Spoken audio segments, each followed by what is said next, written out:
వాళ్లే ఈ రోజున ఇప్పటికిప్పుడు కానీ ఎన్నికలు జరిగితే కూటమి ప్రభుత్వం అంత శాతం ఓట్లను కోల్పోతుంది, ఇంత శాతం ఓట్లను కోల్పోతుందని వాళ్లే చెప్తున్నటువంటి ఈ పరిస్థితుల్లో కోతికి కొబ్బరి చిప్ప దొరికినట్లుగా కృష్ణంరాజు గారు సాక్షి టీవీ డిబేట్లో చేసినటువంటి వ్యాఖ్యలు అనుచిత వ్యాఖ్యలు, అది తప్పే. ఒక ప్రాంతాన్ని కించపరుస్తూ, ఒక ప్రాంతంలో నివసించేటటువంటి ప్రజలను కించపరుస్తూ చేసినటువంటి వ్యాఖ్యలను ఎవ్వరూ సమర్థించరు. సభ్య సమాజం అసలే సమర్థించదు. అతని నోటి వెంట తప్పు దొర్లింది, దాన్ని ఎవరు కూడా సమర్థించరు. అసలు దానికి వైఎస్ఆర్సీపీకి, దానికి సాక్షి టీవీకి ఎలాంటి సంబంధం లేదు.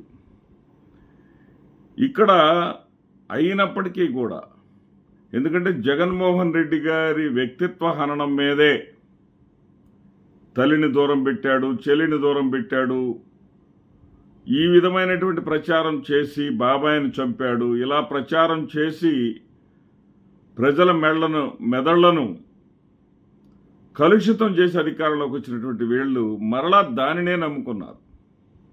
దానినే నమ్ముకొని ఇప్పుడు కృష్ణంరాజు మీద చర్యలు తీసుకోమని ఈనాడు వెబ్సైట్లో నేను ఇప్పుడే చూశాను.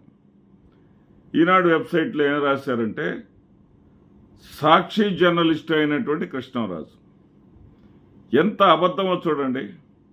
అబద్ధాన్ని ప్రజల్లోకి తీసుకెళ్లి ప్రజల్ని కన్ఫ్యూజన్ చేస్తూ ప్రజలను ప్రభావితం చేయటానికి అంది వచ్చిన ఏ అవకాశాన్ని కూడా వీళ్ళు జార విడుచుకోరు. ప్రతిదాన్ని కూడా రంగులద్ది, అబద్ధాలద్ది ఏ విధంగా చేస్తారనే దానికి ఇది తాజా ఉదాహరణ. కృష్ణంరాజుకి సాక్షికి ఏం సంబంధం? కృష్ణంరాజుకి వైఎస్ఆర్సీపీకి ఏం సంబంధం? కృష్ణంరాజు గారి నోటి వెంట మాట వచ్చింది, పొరపాటు దొర్లింది, ఆయన క్షమాపణ చెప్పారు. తర్వాత కృష్ణంరాజుని ఆ టైంలో యాంకరింగ్ చేస్తున్నాయన, మానిటరింగ్ చేస్తున్నాయనటువంటి సీనియర్ జర్నలిస్ట్ అయినటువంటి కొమ్మినేని శ్రీనివాసరావు గారు కూడా ఈరోజు ఉదయం ప్రత్యేకించి సాక్షి టీవీ ద్వారా మరలా ప్రజలందరికీ కూడా దానికి ఇటు సాక్షి యాజమాన్యానికి కానీ మరి మాకు ఎలాంటి సంబంధం లేదని చెప్పి అయినా కానీ ఒక ప్రాంతాన్ని కించపరిచే విధంగా ఉన్నది కాబట్టి క్షమాపణలు కూడా అడిగిన తర్వాత అడిగారు అంటే దాన్ని అక్కడితో సబ్సైడ్ చేయాలి. కానీ చేయకుండా ఎంతమంది చూశారో తెలియదు సాక్షిలో. ఆ సాక్షి యాజమాన్యం ఏం చేసిందంటే, ఎడిటోరియల్ వాళ్ళు చర్చించుకొని అసలు దాన్ని ఆ డిబేట్ మొత్తాన్ని కూడా సాక్షిలో సెర్చ్ చేసినా కానీ దొరకకుండా దాన్ని డిలీట్ చేసేసారు. అంటే వాళ్ళకే తప్పు అనిపించింది. ప్లస్ వాళ్ళు స్పష్టంగా వివరణ కూడా ఇచ్చారు. దాని తర్వాత కూడా వీళ్ళు దీన్ని ఇష్యూ చేస్తున్నారంటే ఏ పచ్చ ఛానల్ ఓపెన్ చేసినా దాని మీదే డిబేట్లు. ఎక్కడ చూసినా సరే భారతి గారే టార్గెట్. అంటే ఈ భారతి గారిని టార్గెట్ చేస్తున్నటువంటి వీళ్ళ విధానంగా చూస్తూ ఉంటే వీళ్ళ నిస్సహాయత బయటపడతా ఉంది, వీళ్ళ చేతగానితనం బయటపడతా ఉంది, ప్రజలను ఏమార్చేటటువంటి నైపుణ్యం బయటపడతా ఉంది, ప్రజలను తప్పుదారి పట్టించేటటువంటి వీళ్ళ యొక్క టక్కరితనం బయటపడతా ఉంది. భారతి గారి మీద ఎన్ని ఘోరమైనటువంటి థంబ్నైల్స్ లోగడ పెట్టారు. సరే పెట్టారు, వీళ్ళకేదో మహిళల మీద రెస్పెక్ట్ ఉందని ఇప్పుడు చెప్పుకుంటున్నారు అనుకోవటానికి లేకుండా, కానీ చెప్పుకుంటున్నటువంటి ఈ సమయంలోనన్నా సంయమనం పాటించకుండా ఇప్పుడు కూడా భారతి గారిని టార్గెట్ చేస్తూ ఉన్నారు. భారతి గారి మీద ఏమి థంబ్నైల్ పెట్టారంటే, ఆ మహా టీవీ వాడు తాడేపల్లిలో పతివ్రత, అమరావతిలో వేశ్యలు.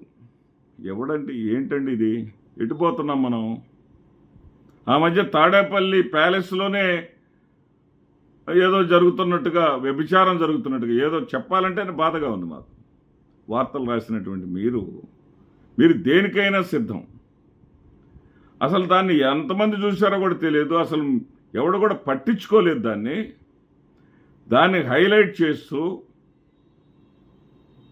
దాని మీదే ఆధారపడి ఈ తప్పుడు ప్రచారాన్ని ప్రజల్లోకి బలంగా తీసుకెళ్ళి ఏదో జరిగిపోయింది అంటే వైసీపీ అంటేనే ఇలా ఉంటారు, వైసీపీ వాళ్ళు ఇలాగే ఉంటారు,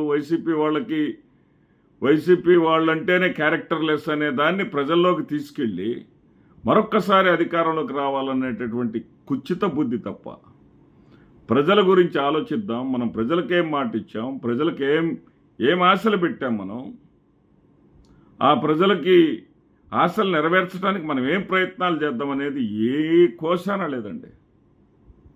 పొట్టగోసిన అక్షరం ముక్క లేదంటారే, వీళ్ళకి వెతికి అణువు కణంలో వెతికి అది తప్పే. ఒక ప్రాంతాన్ని కించపరుస్తూ ఒక ప్రాంతంలో నివసించేటటువంటి ప్రజలను కించపరుస్తూ చేసినటువంటి వ్యాఖ్యలను ఎవ్వరూ సమర్థించరు, సభ్య సమాజం అసలే సమర్థించదు. అతని నోటి వెంట తప్పుడు దొర్లింది, దాన్ని ఎవరు కూడా సమర్థించరు. అసలు దానికి వైఎస్ఆర్సీపీకి దానికి సాక్షి టీవీకి ఎలాంటి సంబంధం లేదు. ఇక్కడ అయినప్పటికీ కూడా ఎందుకంటే జగన్మోహన్ రెడ్డి గారి వ్యక్తిత్వ హననం మీదే తల్లిని దూరం పెట్టాడు, చెల్లిని దూరం పెట్టాడు, ఈ విధమైనటువంటి ప్రచారం చేసి బాబాయిని చంపాడు, ఇలా ప్రచారం చేసి ప్రజల మెదళ్లను కలుషితం చేసి అధికారంలోకి వచ్చినటువంటి వీళ్ళు మరలా దానినే నమ్ముకొని ఇప్పుడు కృష్ణంరాజు మీద చర్యలు తీసుకోమని ఈనాడు వెబ్సైట్లో నేను ఇప్పుడే చూశాను. ఈనాడు వెబ్సైట్లో ఏం రాశారంటే, సాక్షి జర్నలిస్ట్ అయినటువంటి కృష్ణంరాజు ఎంత అబద్ధమో చూడండి. అబద్ధాన్ని ప్రజల్లోకి తీసుకెళ్ళి ప్రజల్ని కన్ఫ్యూజన్ చేస్తూ ప్రజలను ప్రభావితం చేయటానికి అంది వచ్చిన ఏ అవకాశాన్ని కూడా వీళ్ళు జార విడుచుకోరు. ప్రతిదాన్ని కూడా రంగులద్ది అబద్ధాలద్ది ఏ విధంగా చేస్తారనే దానికి ఇది తాజా ఉదాహరణ. కృష్ణరాజుకి సాక్షికి ఏం సంబంధం? కృష్ణరాజుకి వైఎస్ఆర్సీపీకి ఏం సంబంధం? కృష్ణరాజు గారి నోటి వెంట మాట వచ్చింది, పొరపాటు దొర్లింది, ఆయన క్షమాపణ చెప్పారు. తర్వాత కృష్ణరాజుని ఆ టైంలో యాంకరింగ్ చేస్తున్నాయన, మానిటరింగ్ చేస్తున్నాయనటువంటి సీనియర్ జర్నలిస్ట్ అయినటువంటి కొమ్మినేని శ్రీనివాసరావు గారు కూడా ఈరోజు ఉదయం ప్రత్యేకించి సాక్షి టీవీ ద్వారా మరలా ప్రజలందరికీ కూడా దానికి ఇటు సాక్షి యాజమాన్యానికి కానీ మరి మాకు ఎలాంటి సంబంధం లేదని చెప్పి అయినా కానీ ఒక ప్రాంతాన్ని కించపరిచే విధంగా ఉన్నది కాబట్టి క్షమాపణలు కూడా అడిగిన తర్వాత